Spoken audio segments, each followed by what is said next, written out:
Hello students. आज की जो हमारी वीडियो है वो सैम्पल पेपर के पार्ट 10 की है। अब अभी तक हम 9 पार्ट बना चुके हैं और हर पार्ट के एंड में आपको अगला पार्ट मिलेगा। पहले के एंड में दूसरा, दूसरे के एंड में तीसरा। तो इस तरीके से आप वीडियो को एंड से एंड तक देखिए। अगला पार्ट अपने आप आपको मिल जाएगा, कहीं भी ढूंढने की जरूरत आपको नहीं पड़ेगी। और डिटेल्ड वीडियो हम बना रहे हैं ताकि प्रश्न हल करना वहीं पे आपको आ जाए। और क्योंकि शॉर्ट में टिक मैं भी करा सकती हूँ प्रश्नों के उत्तर, लेकिन मैं ऐसा नहीं करूंगी क्योंकि मैं चाहती हूँ कि बच्चों को टॉपिक भी अच्छे से समझ में आए। और फिर अगर कोई डाउट रह भी जाता है तो आप कमेंट करके पूछ सकते हैं। और इसके साथ ही मैं कभी बीच बीच में ट्रिक भी बता देती हूँ कि ये समझ में नहीं आ रहा तो कम से कम इस तरीके से आपके प्रश्न हल हो जाएं, नंबर अच्छे आ जाएं और आप पास भी हो जाओ। ठीक है, तो चलते हैं। अभी हम करते हैं 10वां प्रश्न।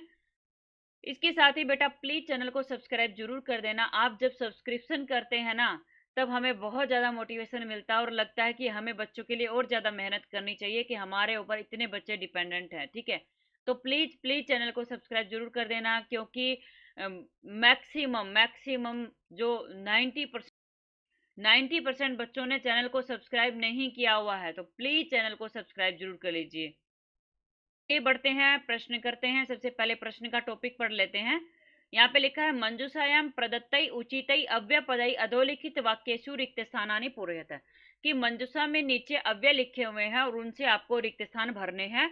और यहाँ पे लिखा है केवलम प्रश्न त्रयम, केवल 3 प्रश्न करने, यानी कि 4 वाक्य यहाँ पे दिए हैं और 3 आप भरिए। और 3 नंबर का ये प्रश्न है, आगे इसके नंबर भी लिखे हुए हैं, आपको दिख रहा होगा। तो चलिए सबसे पहले मंजूषा के शब्द देख लेते हैं और उनकी हिंदी कर लेते हैं।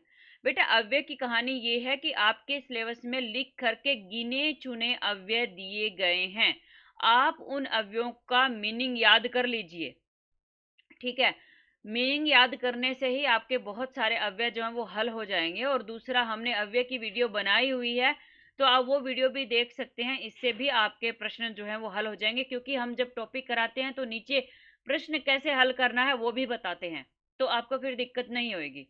तो चलिए आगे बढ़ते हैं। पहला शब्द है चय। चय का अर्थ होता है और, यानी कि जब दो चीजें लिखी हो कि राम और श्याम, यानी कि दो संज्ञा शब्द जब आते हैं, दो पेन और मतलब कलम, पेन और कॉपी, तो वहां पे और शब्द के लिए चय इस्तेमाल होगा। चय मतलब और, वृथा मतलब बेकार, कुतः मतलब कहां से, और तरही का मतलब होता है तो।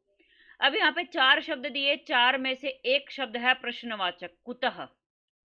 तो प्रश्नवाचक शब्द जो है ना उसको दिमाग में बैठा लो। हो सकता है एक ही प्रश्नवाचक शब्द दे और वो एक ही वाक्य में भरना हो, तो एक नंबर तो देखते ही वैसे मिल जाएगा। कैसे? कि प्रश्नवाचक चिन्ह आपको वाक्य के एंड में मिलेगा। अब प्रश्नवाचक शब्द में तो मैं यहीं पे बता देती हूँ। ठीक है, मैक्सिमम टाइम पे जो जो पेपर में आते हैं, कुत्र, कुत्र मतलब कहाँ, कुतः मतलब कहाँ से, किम मतलब क्या, और कथम मतलब क्यों या कैसे, ये 4 शब्द हैं। ठीक है, ये 4 शब्दों में से कोई भी एक शब्द आपको मंजूषा में दिखे तो तुरंत वाक्यों में जाओ और देखो किस किस के एंड में प्रश्नवाचक चिन्ह लगा हुआ है। तो यहाँ पे 2 वाक्य दिए गए हैं जिनके एंड में प्रश्नवाचक चिन्ह लगा। एक तो मैंने बता दिया, दूसरा, और दूसरा है चौथा। अब आपको कुतः को देखते ही पता लग गया कि यह प्रश्नवाचक शब्द है और 2 वाक्य हैं, यानी कि कुतः जो है ना, या तो दूसरे में आएगा या चौथे में आएगा। एक डाउट क्लियर हो गया। अब आपके 2 रिक्त स्थान बचे, समझ में आया? अब इन 2 में से किस में आएगा वो हम आगे देखते हैं। ठीक है,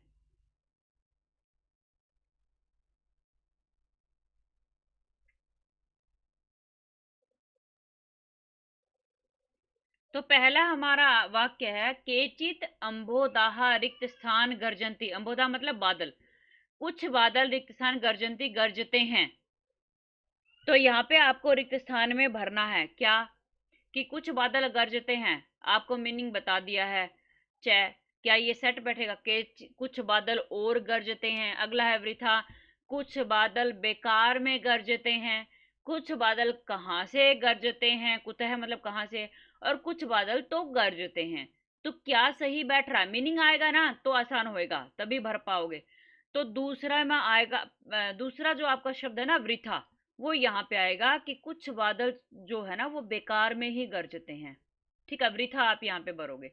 आगे बढ़ते हैं, यदि अहम कृष्ण वर्ण है रिक्त स्थान त्वम किम गौरांग है।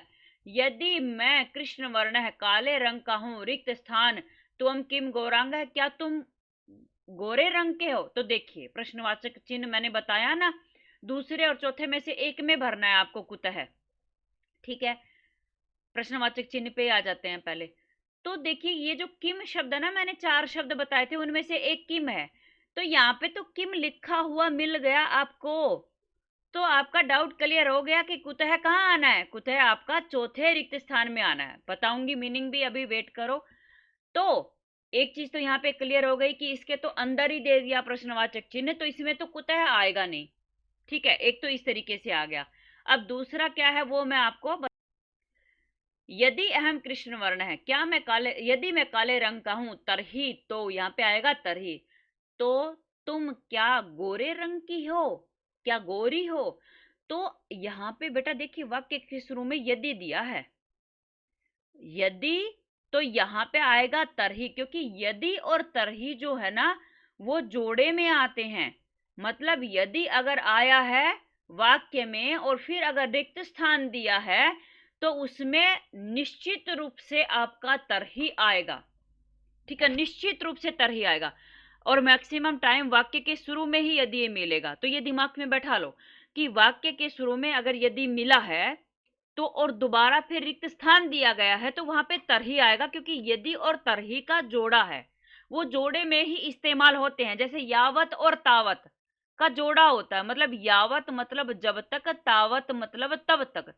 यानी कि जब तक तुम खाना नहीं खाओगे तब तक बाहर नहीं जाओगे। तो शर्त है कि जब तक ये काम नहीं करोगे तब तक वो नहीं होगा। तो यहाँ पे भी शर्त है कि यदि तुम ऐसा करोगे तो ऐसा होगा। तो यदि के साथ तरही का जोड़ा है बेटा। अगर वाक्य में यदि मिल जाए आपको शुरू में, तो आप उस रिक्त स्थान में तरही भरोगे। और इसमें प्रश्नवाचक चिन्ह एंड में था, तो इसके बीच में किम शब्द लिखा हुआ है, प्रश्नवाचक शब्द है ये। तो चलिए, ये मुझे लगता है डाउट क्लियर हो गया। अगला वाक्य देखते हैं। क्या वाक्य है, अय अयम प्रवास अति दीर्घ है दारुण है। ये जो प्रवास है वो अत्यधिक दीर्घ यानी कि बड़ा है, और दारुण है मतलब कठिन है। अब यहाँ पे क्या लिखा है बेटा कि प्रवास की बात हो रही है, कि प्रवास जो है ना अत्यधिक बड़ा है और दीर्घ है। यानी कि दो विशेषण दिए हैं प्रवास के, अति दीर्घ और दारुण, बहुत बड़ा और कठिन। आपको देखते ही पता लग रहा है कि दो विशेषण दिए, यानी कि दो नाम हो, दो किसी चीज के नाम हो, कोई चीज दो आ जाएं या कोई विशेषण भी दो अगर आ जाएं, तो आप उसमें और लगाना ही पड़ेगा ना आपको। हिंदी का वाक्य होता तो आप बीच में लिख देते कि बहुत बड़ा है और कठिन है, और बीच में बोल रहे हो ना। लेकिन यहाँ पे क्या है कि दो विशेषण जब दिए तो आप बाद में च लगता है संस्कृत में, तो यहाँ पे च आप भरोगे। ठीक है, अभी आगे बढ़ते हैं, अगला वाक्य देखते हैं। भवान रिक्त स्थान भयात पलायित है। भवान आप रिक्त स्थान, भयात मतलब डर से, पलायित है मतलब भाग रहे हो। ठीक है, कि तुम डर से कहाँ भाग रहे हो या भाग गए, मतलब कतः प्रत्यय इस्तेमाल हुआ पलायित में, तो ये भूतकाल का हो गया। ठीक है, लेकिन जैसे सेंटेंस उसमें बुक में दिया गया था, मैं उस तरीके से हिंदी यहाँ पे कर रही थी। ठीक है, तो भवान के बाद प्रश्नवाचक चिन्ह है ना इस वाक्य के एंड में, और भवान के बाद रिक्त स्थान है, तो आप इसमें भरेंगे कुतः, मतलब कहाँ से आ रहे हो तुम भाग करके, इस तरीके से इसका मीनिंग निकलेगा। और वैसे भी आपको पता ही लग गया था, बाकी सब तो आपने अच्छे से समझ लिया कि यदि के साथ तर ही आएगा, और दूसरा जो है वो अति दीर्घ और दारुण दो विशेषण थे, तो च लगाना जरूरी था। और वृथा आप वैसे ही भर चुके हो, तो बच भी कुतः गया था, दूसरा क्वेश्चन मार्क यहाँ पे लगा हुआ है। तो इस तरीके से आपका ये प्रश्न जो है ना वो हल हो गया। अगर आपको ये वीडियो पसंद आए तो प्लीज चैनल को लाइक शेयर और सब्सक्राइब जरूर करके जाना। धन्यवाद।